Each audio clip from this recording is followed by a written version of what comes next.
দেখো ঘড়ির কাঁটাটা তো দেখতেই পাচ্ছ, পুরো 1:35 বাজে। কেন দেখালাম তারপরে অবশ্যই বলবো, ব্লগটা দেখতে থাকো আর কি রেসিপিটা। তো চলো, তারপরে চলে এসেছি রান্নাঘরে। এখন প্রায় 1:30 মতো বাজে। এখন আমি করব রান্না।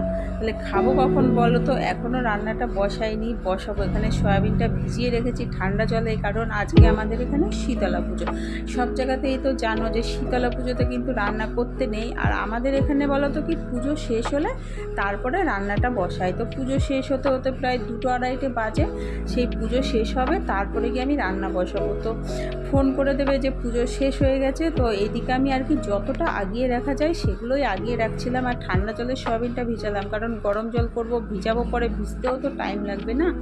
তো তারপরে এখন 2:20 মতো হয়ে গেছে। এখন আর ঘড়িটা তোমাদেরকে দেখালাম না। তারপরে আমি তাড়াহুড়ো করে রান্না বসিয়ে দিয়েছি। বুঝতেই পারছো, বাচ্চাদের আর কি, আমার 2 ছেলের প্রচণ্ড খিদে পেয়েছে, আমাদেরও তার সাথে পেয়েছে। যেহেতু আমরা তাড়াতাড়ি খাওয়া দাওয়া করে নিই, সকালে আমাদের 9:30টার মধ্যে খাওয়া কমপ্লিট, আর দুপুরবেলা 2:30টার মধ্যে। আর আজকে আমি 2:30টার সময় রান্না বসিয়েছি, তাহলে বুঝতেই পারছো কতটা লেট হয়ে গেছে। তো এদিকে বেগুন ভাজা হয়ে গেছে। তারপর আমি একবারে সয়াবিনটা বসাবো। প্রথমে ফোড়ন দিয়ে দিয়েছি, গরম মশলা, শুকনো লঙ্কা। আর যতই তাড়াহুড়ো থাকুক না, কিন্তু স্বাদ করে তো তরকারিটা করতে হবে, যেহেতু একটাই সবজি করব। প্রথমে ভেবেছিলাম ডাল, আলু ভাজা এগুলো করবো, কিন্তু ডালের সাথে শুধু ডাল দিয়ে ভাত খাওয়া যায় না। এবার ডালের সাথে আলু ভাজা, বেগুন ভাজা, আলু সিদ্ধ অনেক কিছু করতে হবে। তার জন্য শর্টকাট আমি এক তরকারিই করে ফেলছি। তো প্রথমে আলুগুলো ভালো করে লাল লাল করে ভেজে নিচ্ছি। আর বাড়িতে সবারই একটু সবজি হলে না, শুধু ডাল দিয়ে একদম ভালো লাগে না। এরকম সয়াবিনের তরকারি হলে এই এক তরকারি দিয়ে কিন্তু ভাত খাওয়া হয়ে যায়। তো তারপরে আমি সয়াবিনগুলো দিয়ে দিলাম। আর গরম জলে না সয়াবিনগুলো ভেজানোই হয়নি, আজকে ঠান্ডা জলেই একদম নরম হয়ে গেছিলো, কারণ 1 ঘন্টা ধরে যেহেতু ভিজিয়ে রেখেছিলাম।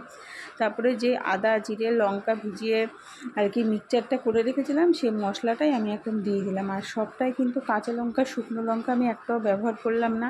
তারপরে দিয়ে দিলাম স্বাদ মতো চিনি, লবণ, একটু ধনের গুঁড়ো আর হলুদ পরিমাণ মতো।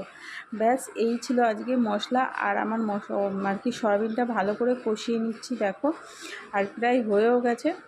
আর আরেকদিকে আমি ভাতটাও বসিয়ে দিয়েছি, কারণ একদিকে ভাত আর কাঠে এই গরমের মধ্যে ইচ্ছাও করে না যেতে না। যদি মা থাকতো, তার উপরে নেই, মা বাড়ি, তাই আমাকে সবটা একাই করতে হচ্ছে।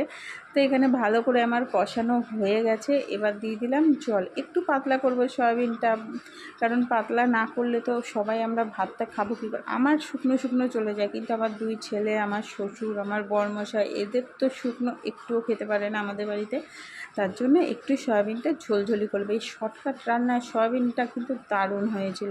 খুব তাড়াহুড়ো করেই করেছিলাম। আর নিরামিষ যেহেতু শীতলা পুজো, তার জন্য একটুখানি ঘি দিয়ে দিয়েছিলাম। আর প্রথমে গরম মশলা দিয়েছি, তাই এখন আমি গরম মশলাটা ব্যবহার করলাম না। তো দেখো, আমার কিন্তু সয়াবিনের পাতলা ঝোল একদম রেডি গরমের মধ্যে। আর সুন্দর লাগার জন্য আমি উপর দিয়ে একটুখানি ধনিয়া পাতা কুচি কুচি করে কেটে দিয়ে দিয়েছি। প্রথমে দিলেও হতো, ধনে পাতা দিলেও কিন্তু সয়াবিনে বেশ দারুণ লাগে খেতে। তো যাই হোক, এখন বেজে গেছে প্রায় 5:30। দুধ আছে, আর আমাদের বাড়িতে দুধ নিয়ে রোজই চিল্লাচিল্লি। আমার 2 ছেলে দুধ একদম পছন্দ করে না। মাঝে মাঝে ছানা করে দিই, বা কখনও কমপ্লান, প্রোটিনিক্স এগুলোর সাথেই খায়। তো আজকে যেহেতু 1 কিলোর উপরে দুধ, তাই আমি পায়েস করে ফেলছি। পায়েসটা আমার 2 ছেলে খুব খুব ভালোবাসে, তাই ওদের জন্য আমি প্রায় দিনই পায়েসটা করি। তো কিশমিশ, কাজু কিছুই দেবো না, যেহেতু সবসময় করা হয়। এখানে আমুল দুধ, বাতাসা আর গোবিন্দভোগ চাল একটু বেশি করে এনেছে, যাতে আরেক দিনও করতে পারি। এখানে আমি চালটাও দিয়ে দিয়েছি। তো যাই হোক, আজকে ছোট্ট করে এই রেসিপিগুলো তোমাদের সাথে শেয়ার করলাম। আর ব্লগটা কেমন লাগলো অবশ্যই তোমরা বলো। সবাই ভালো থেকো, সুস্থ থেকো। আর যদি ভালো লাগে অবশ্যই সাবস্ক্রাইব করো। টাটা।